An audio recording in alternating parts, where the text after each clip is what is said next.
The Android saga wastes absolutely no time establishing that Dragon Ball has entered a completely different level of power. The moment Future Trunks arrives, everything the audience thought they knew about the hierarchy of strength gets turned upside down almost instantly. Just one arc earlier, the entire story revolved around defeating Frieza. He was the ultimate tyrant of the universe, a villain so overwhelmingly powerful that nearly every strategy the heroes had failed against him. The Z-Fighters sacrificed everything they had. Krillin died, Piccolo was completely outclassed, and even Goku's legendary Spirit Bomb failed to finish him off. In the end, it took the emotional breaking point of Krillin's death to awaken the legendary Super Saiyan, something that had existed only as a myth for generations. After all that, you would naturally expect Frieza to remain one of the strongest beings in existence for quite some time. Instead, the Android saga completely shatters that expectation.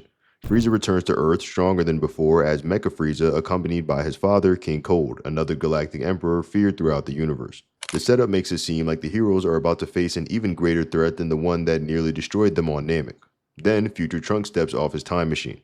Without any dramatic build-up or desperate struggle, Trunks transforms into a Super Saiyan, slices Frieza into pieces within seconds, obliterates him with an energy blast, and immediately afterward dispatches King Cold as effortlessly. Two villains who, only moments earlier, appeared to be another world-ending crisis, are defeated so casually that the entire balance of power shifts before the audience can even process what happened.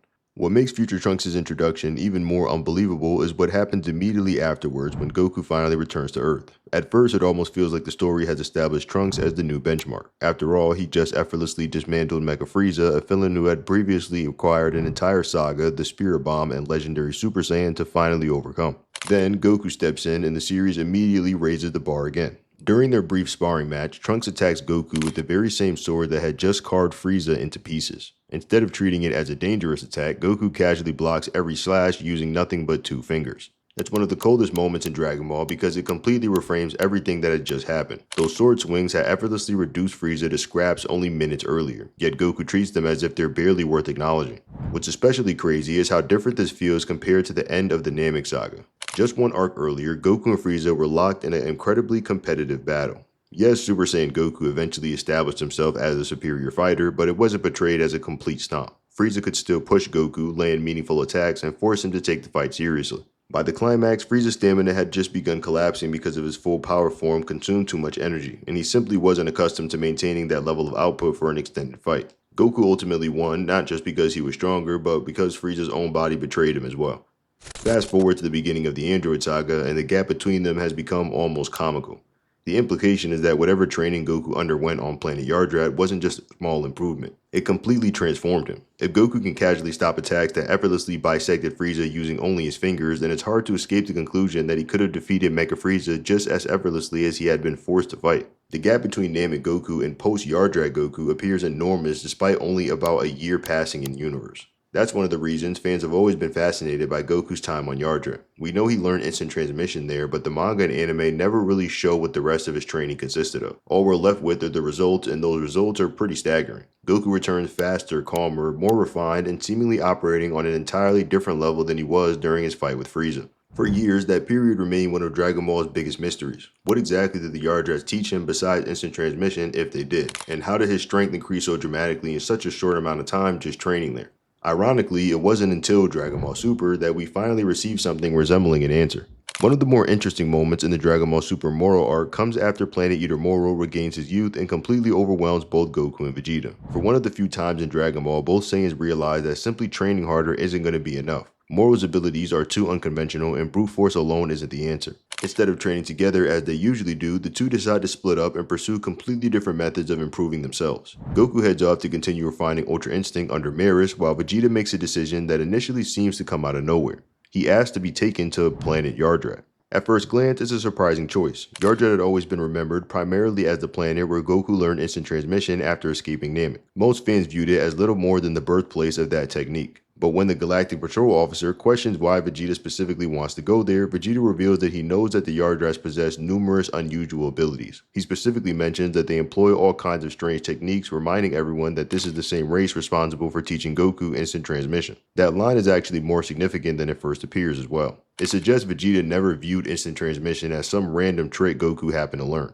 He understood that it originated from an entire civilization dedicated to mastering unique forms of spirit control. Even if he didn't know the specifics, he clearly believed there was much more to learn from the Yardrats than simple teleportation. What's even more interesting is that this may not have been new information to Vegeta at all. If you go all the way back to the Android saga, when Goku first demonstrates instant transmission after returning to Earth, Vegeta doesn't react like someone who's completely unfamiliar with the concept of Yardrat. While the series never outright states he knew anything about the planet, his reaction is surprisingly restrained considering Goku had just unveiled a technique nobody on Earth had ever seen before. Based on supplementary material and timeline of events, Yardrat would have been one of the most logical destinations to investigate for the Ginyu Force.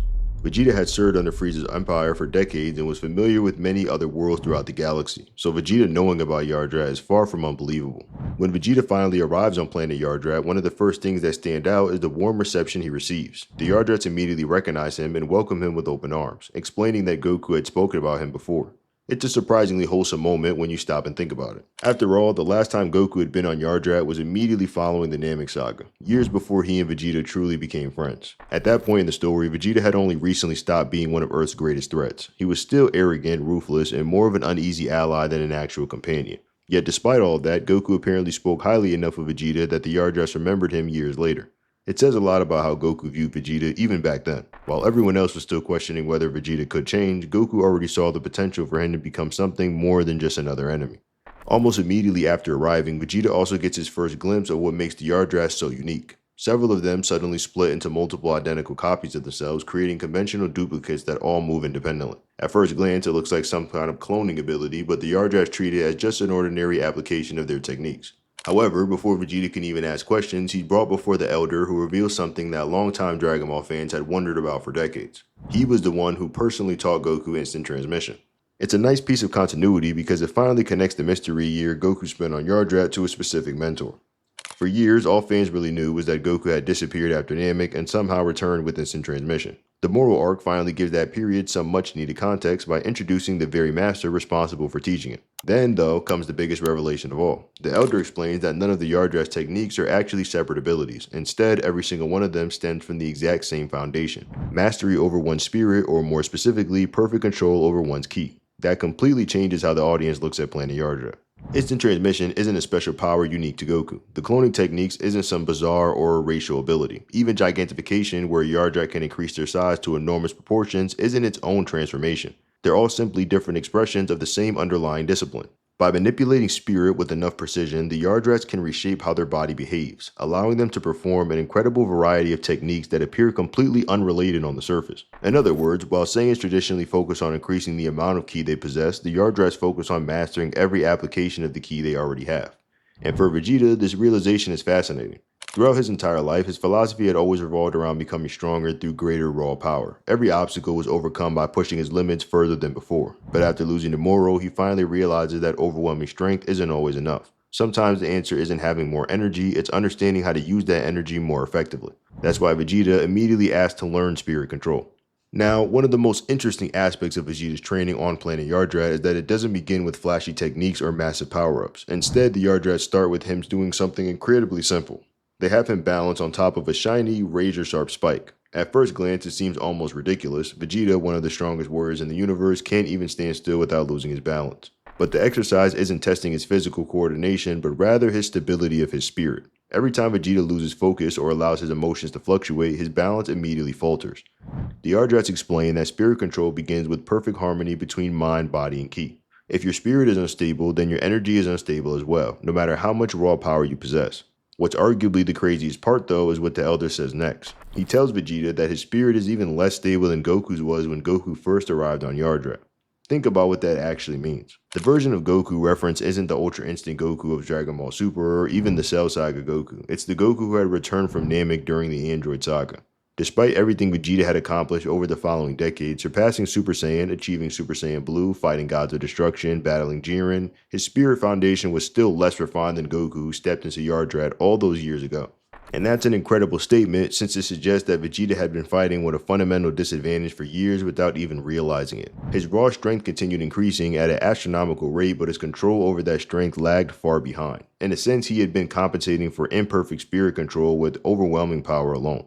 At the same time, though, it also says a lot about Goku. People often associate Goku's strength purely with his Saiyan biology or his relentless drive to train, But moments like this remind you that Goku has always excelled at the mental and technical aspects of martial arts as well. Back during the Android saga, his spirit was apparently stable enough to impress an entire civilization whose specialty wasn't mastering ki itself. What's even more surprising, though, is how quickly Vegeta catches up. Despite starting from a worse position than Goku did years earlier, Vegeta begins polishing his spirit at an astonishing rate. The Yardrats are genuinely impressed by how rapidly he adapts to their methods. In fact, they eventually reveal that Vegeta's spirit control has become even more refined than Goku's currently is, and that's an incredible turnaround considering where he started only a short time earlier. The Elder explains that simply by refining his spirit, Vegeta had already become significantly stronger than he was before. He hadn't unlocked a new transformation or undergone some miraculous Saiyan evolution. He simply learned to use his existing power more efficiently, and that alone had dramatically increased his overall strength. The series doesn't wait long either to demonstrate that improvement.